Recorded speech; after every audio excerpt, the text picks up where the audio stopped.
On April 10th, 2026, something extraordinary happened off the coast of San Diego. 4 astronauts, Reid Wiseman, Victor Glover, Christina Koch, and Jeremy Hansen, splashed down in the Pacific Ocean after nearly 10 days in deep space. The parachutes opened, the capsule hit the water, the recovery teams moved in. Everyone cheered. Mission accomplished. And yet, those 4 human beings who climbed out of the Orion capsule were not the same 4 human beings who climbed in. I am not speaking metaphorically. I am not being poetic. I am telling you something that physics demands to be true. The Artemis II crew can never fully return to Earth, because Earth, in a very real and measurable sense, has moved on without them. And they, in an equally real sense, have been rewritten at the deepest level matter allows. Everything about them has changed. Their clocks, their atoms, their DNA, even the flow of time do their bodies tick to a different rhythm than yours and mine for those 10 days, and the universe does not offer refunds. Let me explain. Context bridge. When we say someone comes home from a trip, we imagine they slot right back into the world they left. The house is the same, the dog is the same, the coffee maker still makes that annoying sound. Nothing changed. You were just gone for a while. But physics tells us something unsettling about reality. There is no such thing as going somewhere and coming back unchanged. The universe keeps a ledger, and every journey, even one as short as a trip to the grocery store, leaves a mark on the fabric of space-time itself. Now, for your drive to get milk, those marks are so absurdly tiny that no instrument on Earth could measure them. But for 4 astronauts who just completed a journey of nearly 700,000 miles, flying 695,081 miles in total, who traveled to a maximum distance of 252,752 miles from Earth, breaking Apollo 13's record, those marks begin to add up, and they add up in ways that will genuinely astonish you. To understand why, we need to visit 3 ideas, 3 pillars of physics that each independently guarantee that no astronaut ever returns as the same person who left. The first is Einstein's relativity and the bending of time. The second is radiation and the rewriting of DNA. The third is the strange, body-warping reality of living without gravity. Let's start with time, because time is where this story gets truly wild. Core explanation, the bending of time. Here is a fact that sounds like it belongs in a science fiction novel, but is as rigorously tested as the law of gravity itself. Time dilation goes back to Einstein's theory of special relativity, which teaches us that motion through space actually creates alterations in the flow of time. Read that again. Motion through space creates alterations in the flow of time. Not the perception of time, not the feeling of time. The actual, physical, measurable passage of time. If you move, time slows down for you. Not by much at everyday speeds, but it slows, and the faster you go, the more it slows. Thanks to Einstein's theory of relativity, we now know that time is not a fixed, universal constant. Rather, it's relative. It flows differently depending on how fast you're moving or how close you are to a massive object. Now, you might be thinking, come on, that is a thought experiment. That is something physicists scribble on blackboards. But it is not. Time dilation isn't a thought experiment or a hypothetical concept, it's real. The 1971 Hafele-Keating experiments proved as much when 2 atomic clocks were flown on planes traveling in opposite directions. The relative motion actually had a measurable impact and created a time difference between the 2 clocks. Let that sink in. In 1971, scientists put atomic clocks on commercial airplanes, flew them around the world, and when they landed, the clocks disagreed with identical clocks that had stayed on the ground. Not because they were broken, because time itself had passed at different rates for them. Stop. Think about that for a moment. You have probably been on an airplane. You sat in your seat, ate your pretzels, watched a movie, and during that flight, time was flowing differently for you than for your friend waiting at the arrivals gate. The difference was billionths of a second, yes. But it was real. It was there. Physics demanded it. Now, imagine the Artemis II crew. They lifted off from Launch Pad 39B at Kennedy Space Center on April 1st, and for the next 10 days they were moving at extraordinary velocities. During the translunar injection burn, the Orion spacecraft was hurtling through the void at thousands of miles per hour. During the lunar flyby itself, they were whipping around the far side of the moon on a free return trajectory. Time dilation is governed by two variables: the gravitational force acting on the object and the relative velocity of the object. The faster an object moves, the slower time moves for it, according to the theory of relativity. And here's where it gets really interesting. There's actually a second flavor of time dilation. It comes not from speed, but from gravity. In Einstein's theory of general relativity, gravity can bend space-time, and therefore time itself.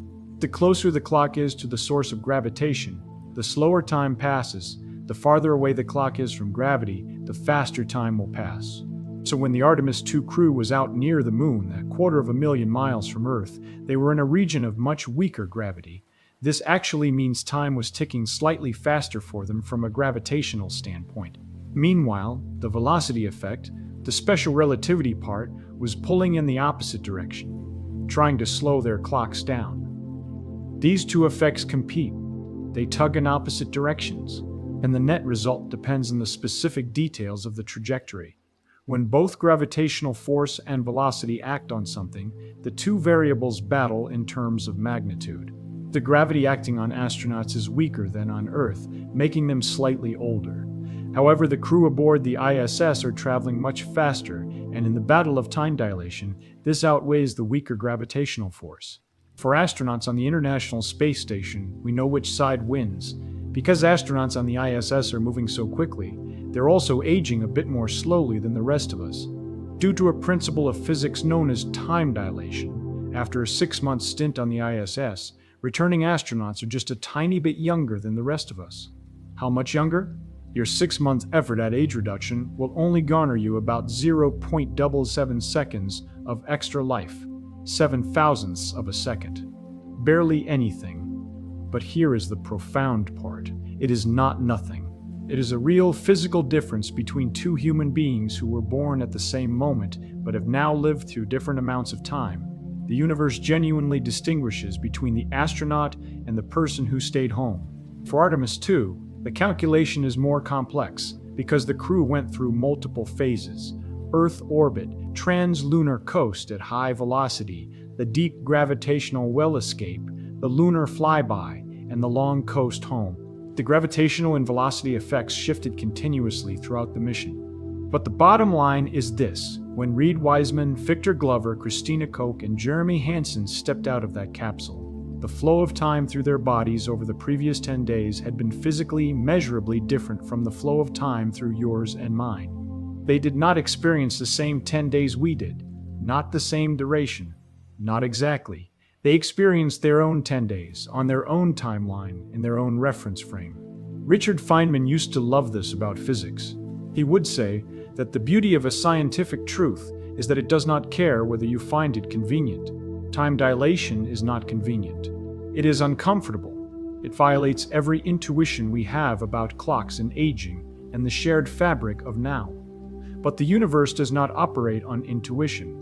It operates on geometry, the geometry of space-time, and that geometry bends. But here's where it gets really interesting. Deepening Insight Part 2, The Rewritten of DNA. Time dilation is poetic and strange, but its effects on the Artemis II crew were measured in fractions of a second, invisible to their lived experience. What was not invisible, what was not merely academic, was what was happening to their DNA. Long-term space exploration exposes humans to radiation that can damage deoxyribonucleic acid, or DNA, which carries the genetic information for our development and functioning. Conditions in space also affect the way the body repairs such damage, potentially compounding the risk. Let me build this up from the ground. Right now, as you watch this, you are being bathed in cosmic radiation. Particles from exploding stars, from the sun, from sources billions of light years away, are passing through your body at nearly the speed of light. But you barely notice, because you live under a remarkable shield. Earth's atmosphere and magnetic field. Those two layers of protection deflect and absorb the vast majority of the high-energy particles that would otherwise be ripping through your cells. Now imagine removing that shield. Imagine stepping outside of it entirely. That is exactly what the Artemis II crew did. Theirs was the first crewed flight beyond low Earth orbit since Apollo 17 in 1972. They did not just go to the International Space Station, which at least sits within the protective cocoon of Earth's magnetosphere. They went beyond it. They sailed out into deep space, where the radiation environment is fundamentally different, fundamentally harsher.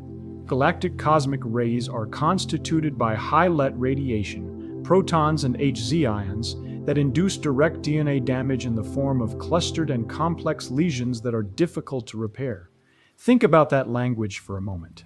Clustered and complex lesions that are difficult to repair. These are not small nicks. These are not the kind of everyday damage your cells fix while you sleep. These are deep, structural wounds in the code of life itself. Let me give you an analogy.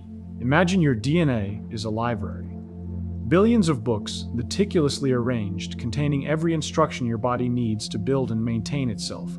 Now, normal background radiation on Earth is like a light breeze blowing through the library. Occasionally, a page flutters. Occasionally, a book falls off a shelf. But the librarians, your repair enzymes, are very good at their jobs. They pick the book up, put it back, and everything is fine. Galactic cosmic radiation in deep space, that is not a breeze. That is a cannonball. When galactic cosmic rays strike, they ionize atoms within DNA molecules, leading to strand breaks and mutations.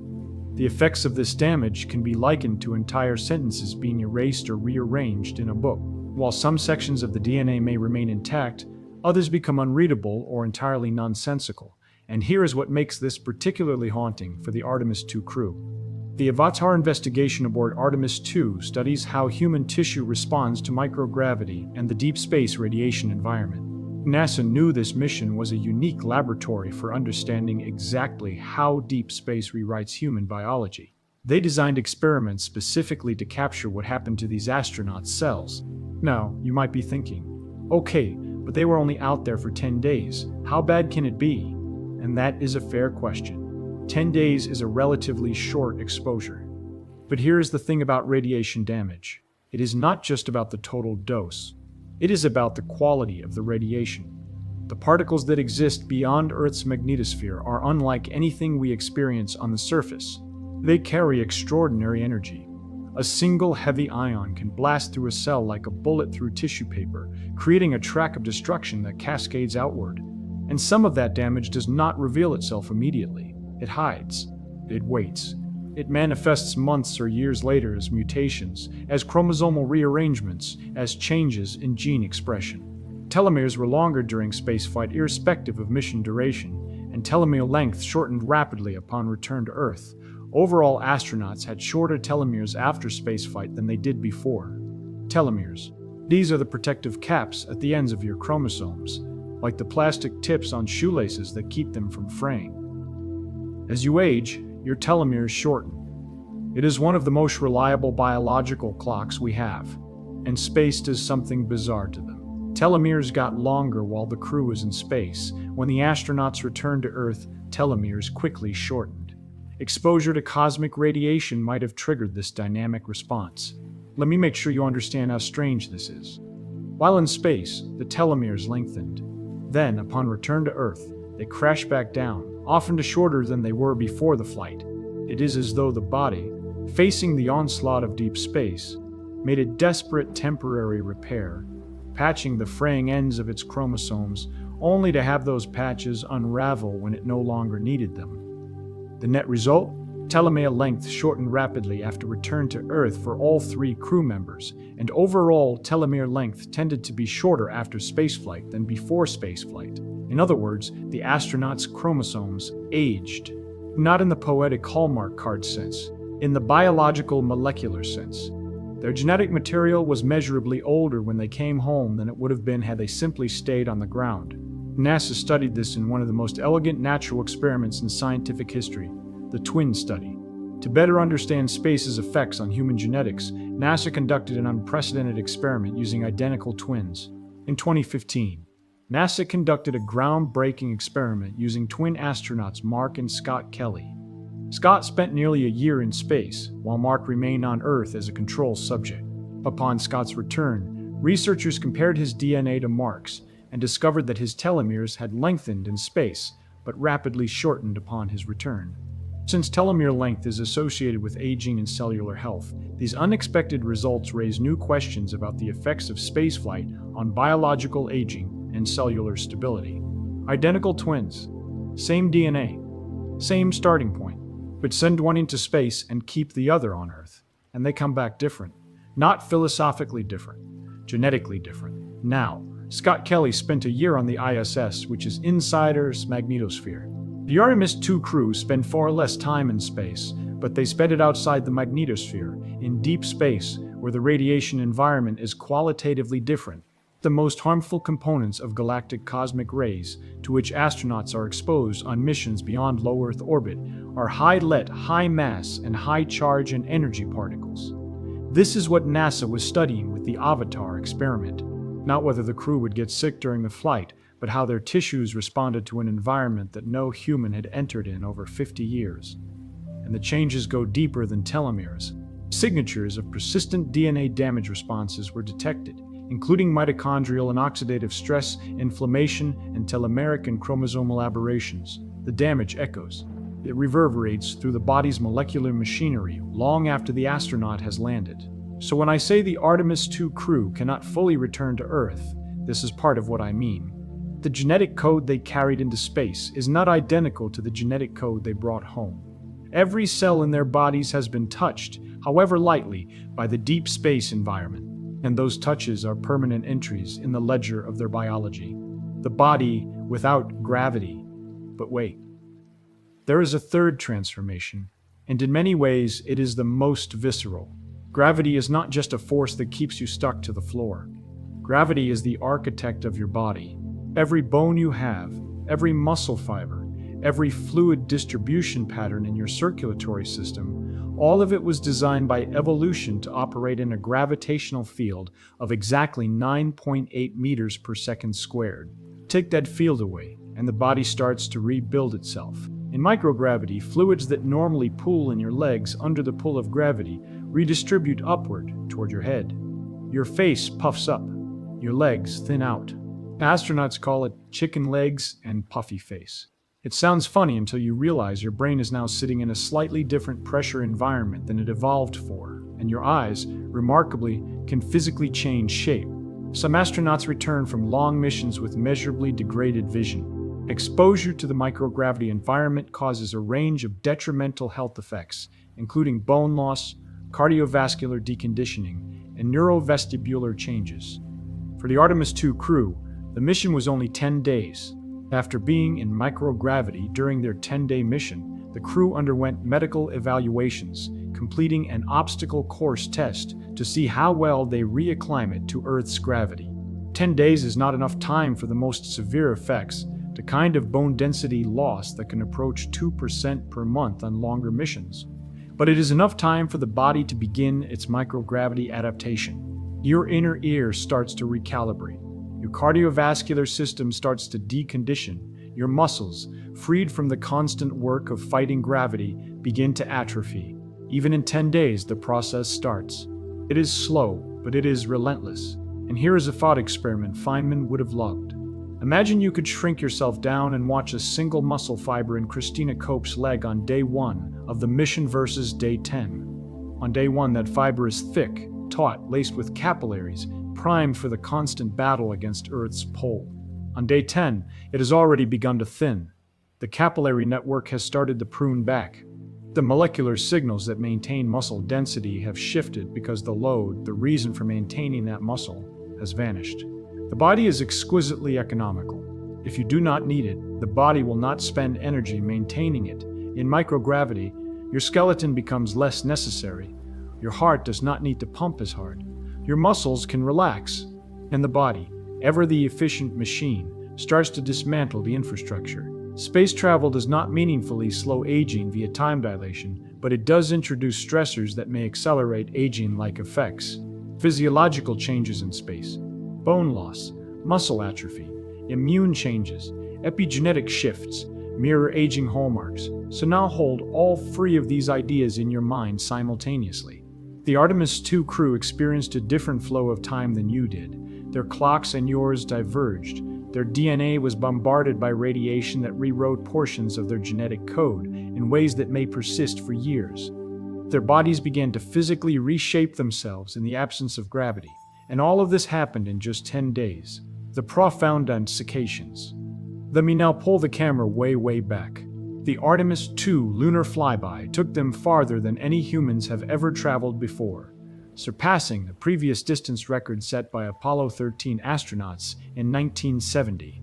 This crew, Reid Wiseman, Victor Glover, Christina Koch, and Jeremy Hansen, now hold the record for the greatest distance any human being has ever been from Earth. They traveled 252,752 miles at their farthest point. At that distance, Earth is a marble, a blue-white marble hanging in blackness.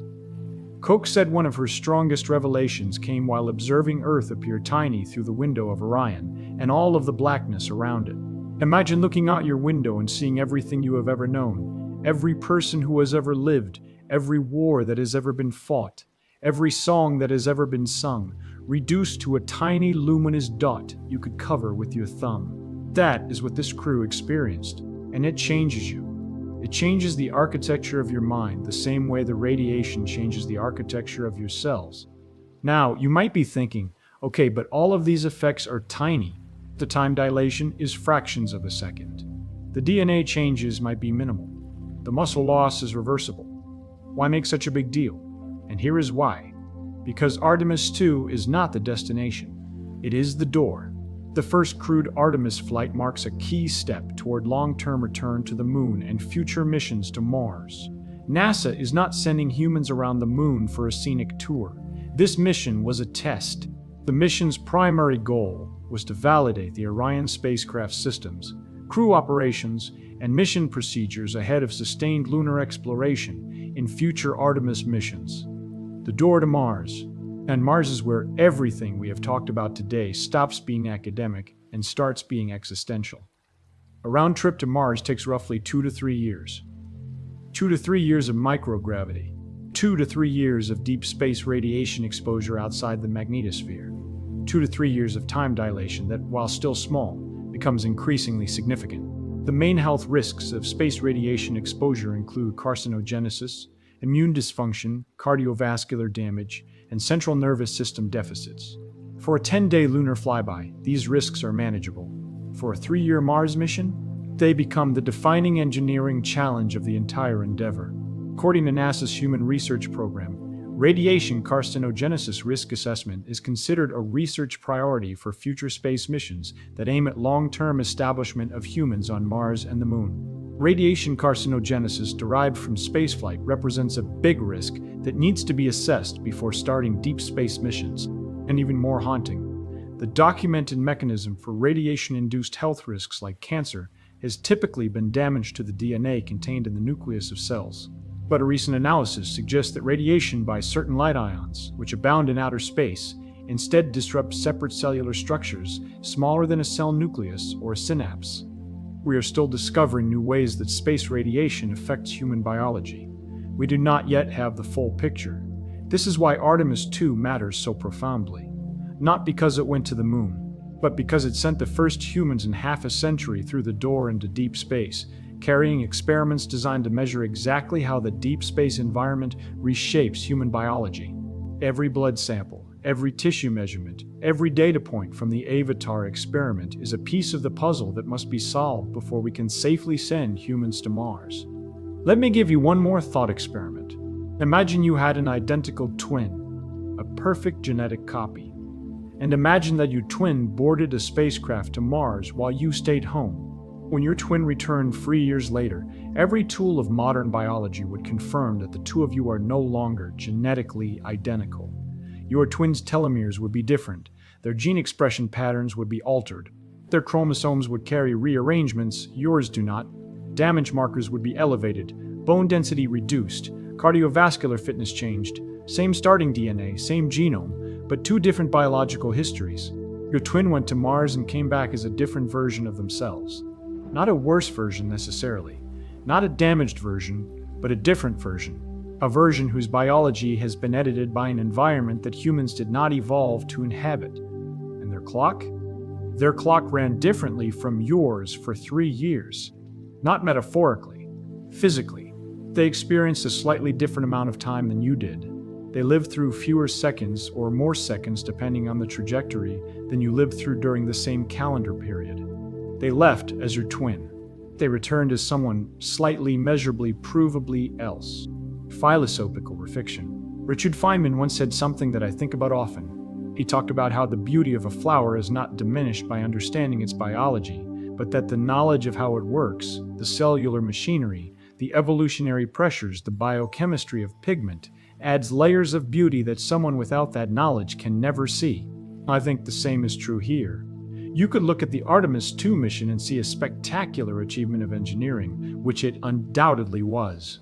NASA Administrator Jared Isaacman referred to it as the greatest adventure in human history.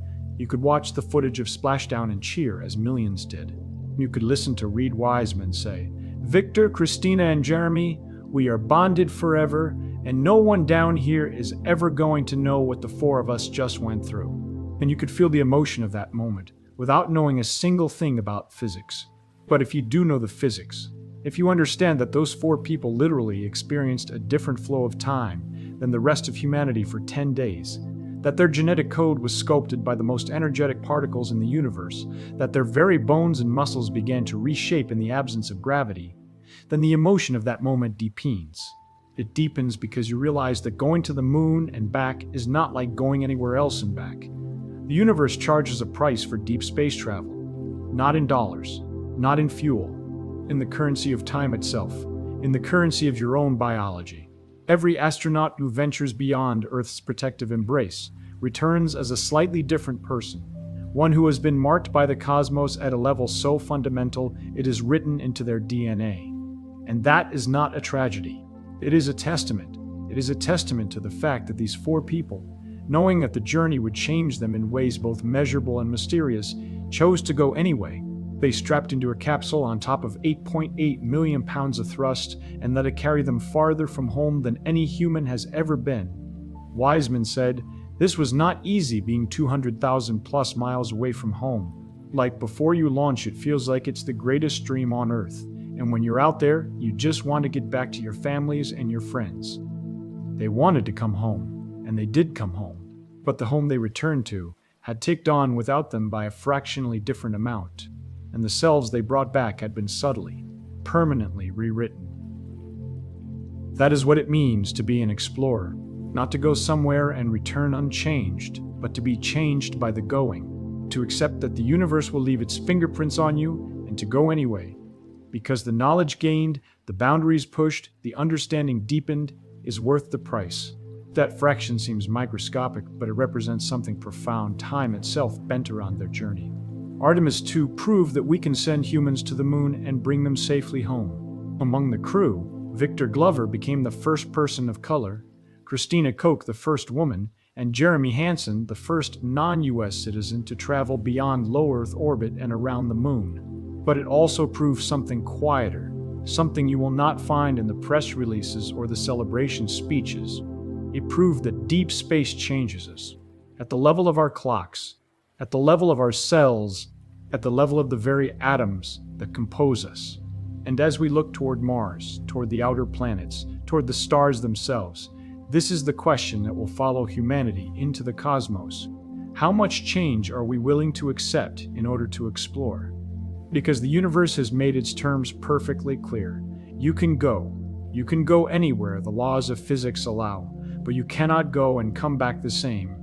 The Artemis II crew accepted those terms, and in doing so, they did not just fly to the moon. They demonstrated something about the nature of exploration itself, that it is inherently a one-way transformation, even when the trajectory brings you home. The next time you look up at the moon, remember 4 people went there last month.